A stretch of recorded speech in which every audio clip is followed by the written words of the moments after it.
Hello friends, तो आज हम पढ़ने वाले हैं कक्षा 10वीं के मैथ्स का प्रश्नावली 3.2 का तीसरा सवाल, जिसमें हमें दिया है कि अनुपातों A1/A2, B1/B2 और C1/C2 की तुलना कर ज्ञात कीजिए कि निम्न रैखिक समीकरणों के युग्म संगत हैं या असंगत हैं।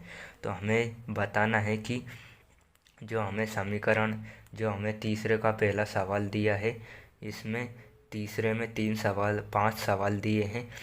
तो इसमें हमें बताना है कि रैखिक समीकरण संगत है या असंगत है। तो इसके लिए मैंने एक वीडियो बनाया था, उसको देखना ज़रूरी है इन सवालों को करने के लिए। तो उसका लिंक मैंने डिस्क्रिप्शन में दे दिया है, आप जाके पहले उस वीडियो को देखना, उसके बाद इस वीडियो को देख सकते हैं आप। अगर आपने वो वीडियो नहीं देखा है तो उसको देखिए, तभी ये सवाल आपको समझ में आएगा। तो रैखिक समीकरण मतलब क्या होता है? तो रैखिक समीकरण वो समीकरण होता है जिसकी घात एक होती है, मतलब जिसकी अधिकतम घात एक होती है, वो स्क्वायर में होनी चाहिए। जैसे कि यहाँ पे ax plus B Y plus C इस टाइप में होना चाहिए, ऐसे नहीं होना चाहिए ax² बी वाई इस तरह में। मतलब घात एक होनी चाहिए उसकी एक, वो होता है रैखिक समीकरण।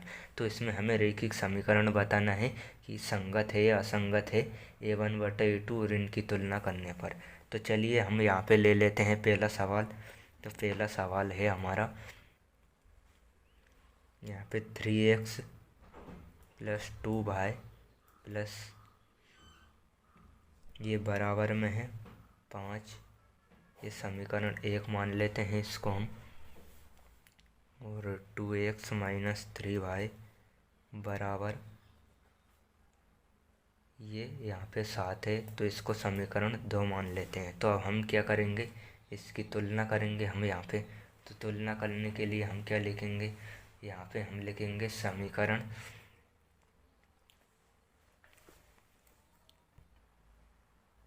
तो यहाँ पे मैं लिखूँगा समीकरण 1 की तुलना a1x plus b1 y plus c1 बराबर 0 से करने पर हमें जो समीकरण दिया है उसकी तुलना इससे करेंगे जो हमने अभी लिखा है करने पर। और समीकरण 2 की तुलना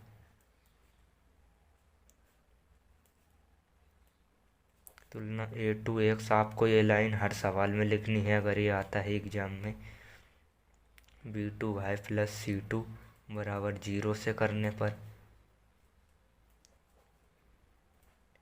तो हम यहाँ पे तुलना करेंगे तो ये 1 से और ये 1 से, तो a1 की जगह पे क्या हो जाएगा हमारा, ये 3 हो जाएगा यहाँ पे। तो a1 बराबर ये 3 हो जाएगा हमारा। ये भाई है, यहाँ पे भी ये भाई है, तो b1 की जगह पे हमारा ये हो जाएगा 2। तो ये b1 बराबर 2 और ये c1 की जगह पे हमारा क्या है, ये 5 हो जाएगा हमारा यहाँ। तो c1 बराबर 5, ये संख्या जो इधर दी हुई है। और ये अब a2 निकालेंगे हम। ये समीकरण 1 की तुलना हो गई है अब हम समीकरण 2 की तुलना करेंगे। तो यहाँ पे ये 1 से और यहाँ पे ये 1 से, तो a2 का मान हो जाएगा यहाँ से ये 2 तुलना करने पर, तो 2। और ये b2 का ये भाई है और ये भाई है, तो b2 का मान हो जाएगा हमारा ये -3। तो b2 बराबर -3। और ये c2 का मान हो जाएगा हमारा 7, c2 बराबर 7। तो अब हम यहाँ पे a1/A2 और b1/B2 निकालेंगे। तो a1/A2 हमारा क्या है, तो ये है हमारा 3/2 और b1/B2 क्या है हमारा, ये है 2/3। -3 है यहाँ पे ये माइनस हम बीच में भी लगा सकते हैं, क्योंकि जो माइनस रहता है वो दोनों संख्याओं का रहता है। तो यहाँ पे ये हो गया। तो अब हम यहाँ पे देखते हैं कि हमारा ये और ये दोनों आपस में बराबर नहीं है। तो हम यहाँ पे लिखेंगे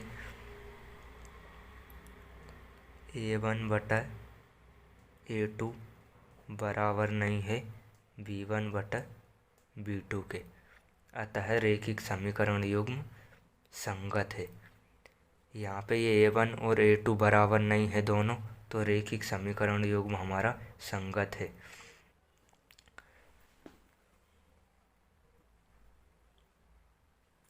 तो यहाँ पे मैं लिख देता हूँ अतः रैखिक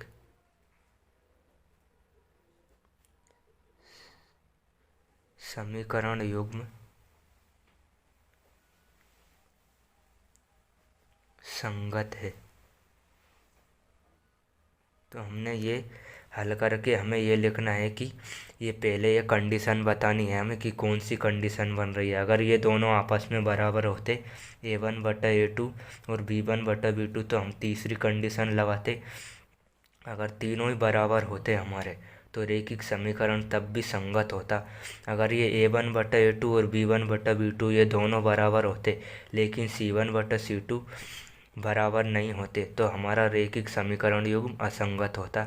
तो हमने ये कंडीशन लगा के बताया है कि रैखिक समीकरण युग्म संगत है। तो हमारा ये सवाल कंप्लीट हो चुका है। अब हम चलिए दूसरा सवाल करते हैं। तो यहाँ पे दूसरा सवाल लिख लेता हूँ मैं। तो यहाँ पे दूसरा सवाल दिया है 2x - 3y बराबर 8 और ये 4x - 6y बराबर 9। इसको समीकरण 1 मान लेते हैं हम, इसको समीकरण 2 मान लेते हैं। तो यहाँ पे हम फिर लिखेंगे कि समीकरण 1 की तुलना आपको ये हर सवाल में लिखना है। समीकरण 1 की तुलना A1x plus B1y plus C1 बराबर 0 से करने पर और समीकरण 2 की तुलना A2x plus B2y plus C2 बराबर 0 से करने पर। तो हम फिर तुलना करेंगे जैसे कि हमने पहले की थी। तो A1 का मान हमें यहाँ से मैं डायरेक्ट लिख रहा हूँ, ये 2 आ जाएगा, ये 2। B1 का मान आ जाएगा हमारा -3 और C1 का मान आ जाएगा हमारा 8। A2 का मान आ जाएगा हमारा 4 ये, और B2 का मान आ जाएगा यहाँ से ये -6 और C2 का मान आ जाएगा हमारा 9। तो अब हम यहाँ पे A1/A2 निकालेंगे, फिर B1/B2, फिर C1/C2 निकालेंगे। तो यहाँ से A1/A2 निकाला मैंने, तो यहाँ पे लिखूँगा मैं A का मान। तो A का मान हमारा 2 है और A2 का मान हमारा 4 है। ये दोनों ये 2 से काटेंगे तो ये 1 बार और ये 2 बार, तो यहाँ पे हो जाएगा ये 1/2। तो हमारा A1 का मान 1/2 आ गया है। अब मैं निकालूँगा B1/B2 का मान। तो B1/B2 बराबर, तो ये हो गया हमारा -3 और नीचे है -6। ये माइनस से माइनस कट जाता है यहाँ पे, और 3 एकम 3 और ये 2, तो इसका मान भी 1/2 हो गया हमारा। अब निकालूँगा मैं C1/C2। तो C1/C2 बराबर, C1 का मान हमें 9 दे रखा है और C2 का मान हमें C1 का मान हमें 8 दे रखा है और C2 का मान हमें 9 दे रखा है। तो अब हम यहाँ पे देखते हैं क्या कंडीशन बन रही है। तो A1/A2 और B1/B2 ये दोनों बराबर हैं, क्योंकि इनका आंसर 1/2 आया है A1/A2 का, और B1/B2 का भी 1/2 आया है। लेकिन ये बराबर नहीं है C1/C2। तो मैं यहाँ पे लिखूँगा, यहाँ A1/A2 बराबर है B1/B2 के। मतलब ये A1 और A2 बराबर है दोनों, लेकिन C1/C2 बराबर नहीं है। मतलब ये A1 और A2 तो दोनों तो बराबर हैं, लेकिन C1/C2 बराबर नहीं है यहाँ पे। तो इसकी जब ये कंडीशन बनती है हमारी, तो समीकरण युग्म कैसा होता है हमारा, असंगत होता है जब ये कंडीशन बनती है। तो मैं यहाँ पे लिखूँगा, अतः रैखिक समीकरण युग्म, ये जो दो हमें समीकरण दिए थे वो असंगत हो जाएंगे। अतः रैखिक समीकरण युग्म असंगत है।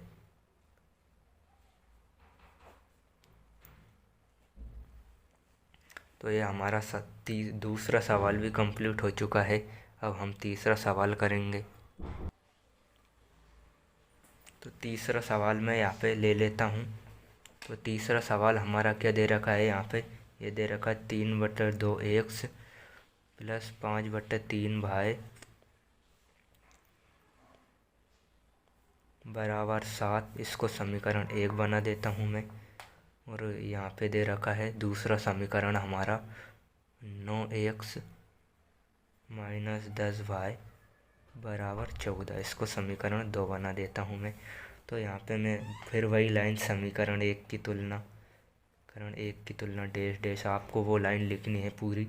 फिर समीकरण 2 की तुलना ये पूरी लाइन आपको लिखनी है। तो यहाँ पे मैं डायरेक्ट मान निकाल लेता हूँ। तो a1 का मान हमारा हो जाएगा समीकरण 1 से 3/2, b1 का मान हो जाएगा हमारा 5/3 और c1 का मान हो जाएगा हमारा 7 और a2 का मान हो जाएगा हमारा 9। समीकरण 2 से ये समीकरण 2 है। और b2 का मान हो जाएगा हमारा -10 और c2 का मान हो जाएगा हमारा 14। तो अब हम यहाँ पे a1/a2 b1/b2 और c1/c2 निकालेंगे। तो यहाँ पे a1/a2 हमारा क्या निकलेगा, तो ये a1 हमारा 3/2 है। तो ये हो जाएगा 3/2 और इसके बटे में है ये 9। तो जब ये 9 के बटे में हम 1 मान सकते हैं, तो इसका ये गुणा भाग को हम गुणा में चेंज करते हैं। तो यहाँ पे ये ऊपर वाला तो ऐसा ही रहेगा हमारा 3/2 इंटू, जब ये 9/1 है तो ये पलट के गुणा में करते हैं तो इसको ये 1/9 हो जाता है हमारा। तो यहाँ पे ये हो जाएगा हमारा 3 का गुणा 1 में करेंगे 3, 2 का गुणा 9 में करेंगे तो ये 18 और ये से 3 से ये 18 कट जाएगा 6 बार। तो ये हो जाएगा 3 एकम 3 और 3 छंग 18। तो यहाँ पे हमारा a1/a2 का मान निकलेगा 1/6 हमारा यहाँ से।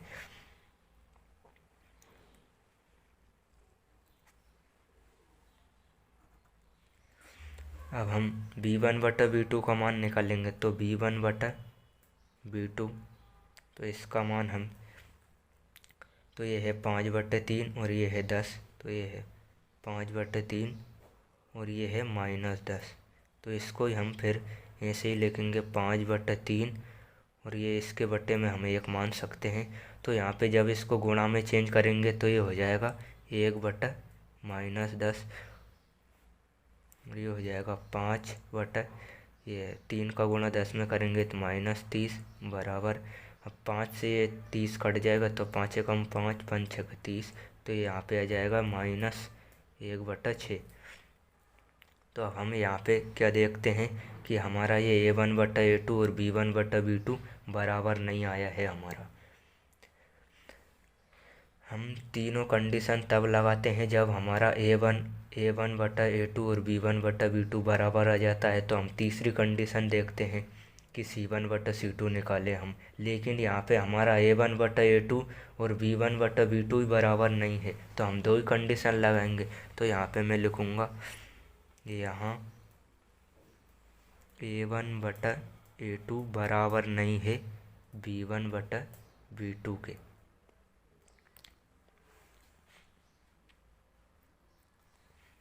तो यहाँ पे मैं लिखूँगा अतः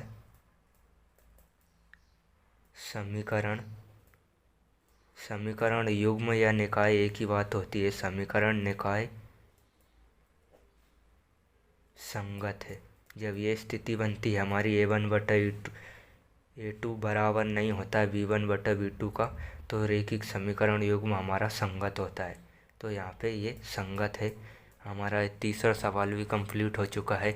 आगे के इसमें तीसरे के 2 सवाल और बचे हैं। चौथा और 5वां सवाल आपको ही करना है। इसी के आधार पे ये जो मैंने 3 सवाल करवाए हैं उसी के आधार पे आपको करना है। बहुत ईजी सवाल हैं, ये आप खुद से कर सकते हैं। तो हमारे यह वीडियो कंप्लीट हो चुका है। अगर आप फिर मिलेंगे अगले वीडियो में। अगर आपको वीडियो पसंद आया है तो इसको लाइक शेयर और सब्सक्राइब ज़रूर करें। अगर चैनल पर आप पहली बार आए हैं तो बेल आइकन को ऑल पे सिलेक्ट कर लें, जिससे कि मेरी आने वाली वीडियो आपके पास जल्दी से जल्दी पहुंच जाए। धन्यवाद।